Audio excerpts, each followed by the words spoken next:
Today in class, we're talking about the organization and the levels of organization within a cell. So we just took our first cell test. We've been talking about how all living things are made up of cells, but what are cells actually made of themselves? Okay, so go on to Blended Schools, please. In the second 9 weeks folder, click on Lesson 7 Organization, and I need you to download this first attachment, which is going to be your notes for today. So go ahead and take a minute. You can pause the video if you need to. Download the organization and classification information. It should look like this. This is your note sheet, and add that to Notability. Once you add that file into Notability, I want you to add a blank page to the start of that file so you can create a table. So pause the video here, add the notes to Notability, and then come back to me. Now that you have your notes on Notability, I want you to, in front of that, I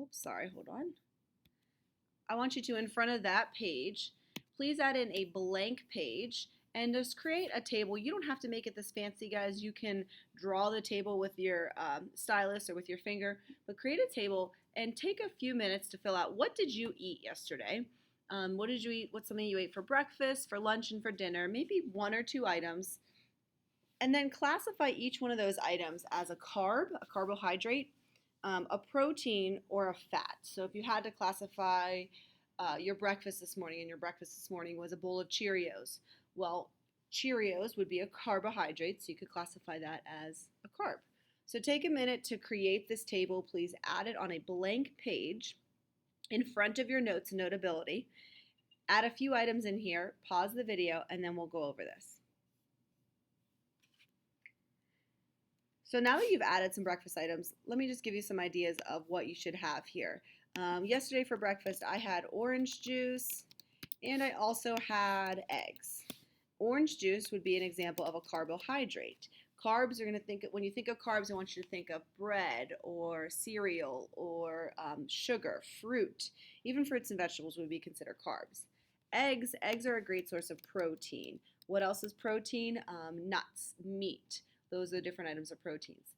When we think of fat, I would think of cookies or butter or mayonnaise and things like that. For lunch yesterday, I had a turkey sandwich.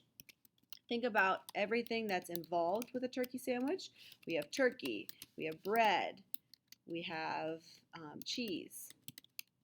Well, classifying each one of those, the turkey would be the protein, bread would be a carb, and cheese would be really a carb. Really would be not a carb, would be a protein and also a fat. More fat than a protein, but it could be both. I also had an apple yesterday for lunch. An apple would be a carb. For dinner last night, I had pepperoni pizza. Let's think of all the parts of the pepperoni pizza. We would have tomato sauce, cheese, the dough, and the pepperoni. So classifying each one of those items, the tomato sauce would be a carb. Fruits and vegetables, think of carbs. The cheese would be a protein or a fat. Like I said, probably more fat than protein, but a little bit of both. The dough would be a carb again, and the protein or pepperoni would be a protein. So we eat all this food. What is the point of us eating? We eat the food so we can use them to do something, right? That's the point, guys. So after you think about what you've eaten yesterday, what do we do with them now? We use them. We use them to create energy. We use them to be able to run. We use them for a lot of activities. So I need you to fill this out on your notes. On the first page of your notes, organic compounds. All living things are made up of what? They're made up of cells, so please fill that in. But like I said, what are cells really made of? Well, everything that is living or not is made up of atoms. Please fill in the word atoms there, A-T-O-M-S. And it is the combinations of specific atoms that make up the compounds that form our cells. So fill in those three blanks, cells, atoms, compounds. And then let's take a look at this picture here. So do you think you know the difference between an element or an atom versus a compound? Well, let's think about this. If you have two pictures here, which one of these pictures would be considered an element? Which one would be considered a compound? Take a second to think about that. Water What makes up water? A lot of you know that water is H2O. So water would be a compound because it's not just one thing, it's hydrogen and oxygen linked together.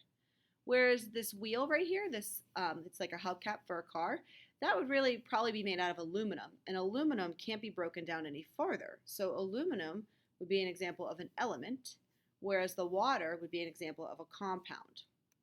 Here's another picture. Hydrochloric acid versus a Coca-Cola can. Well, the hydrochloric acid would be hydrogen and chlorine linked together, so that would be a compound. The Coca-Cola can would be an aluminum can. Again, aluminum can't be broken down any farther, so it's an example of an element. So make sure you fill in these notes. An element is a pure substance that cannot be broken down into any simpler substance.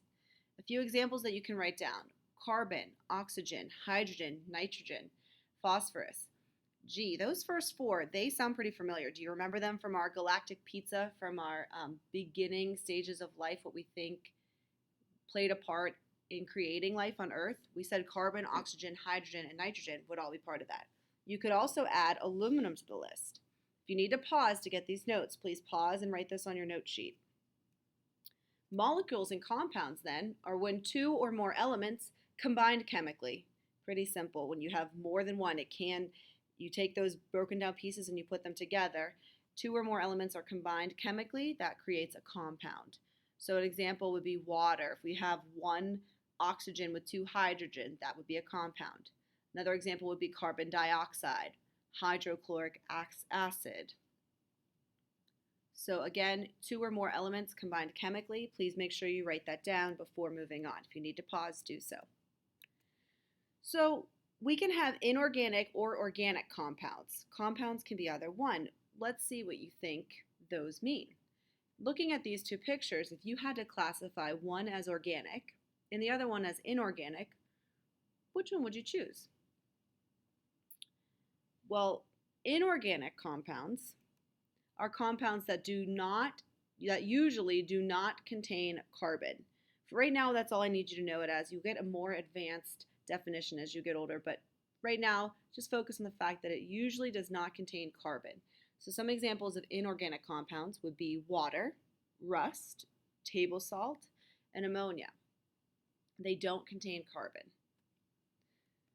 And organic compounds are compounds that usually contain carbon and are found in living things. For example, carbohydrates, lipids, proteins, and nucleic acid. These four things contain carbon and are found within the living things.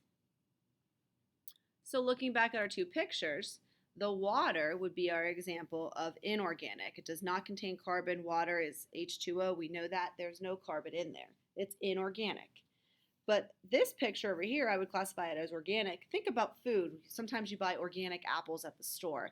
Plants contain carbon. Those are considered organic. So inorganic, organic. Great. So what I want you guys to do to finish this lesson is going back to blended schools. If you take a look, I want you to complete the step 1 ingredients of life right here.